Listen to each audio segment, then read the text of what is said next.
Wannan cacirindo da kuke gani 'yan wasan kwallon kafan kasan Kamaru ne da suka wuce za su tafi gidan wasa.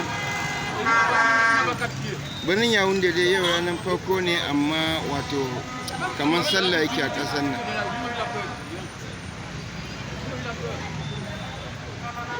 Shugaban kwallon kafa shine Samuel Oto, shi ma gashi ya wuce a cikin motarsa baki da kuke gani. Waɗannan duk makarrabansa ne da mutane kuke ganin motoci daga ƙetaren hanya can, ga mota waya na biye da su.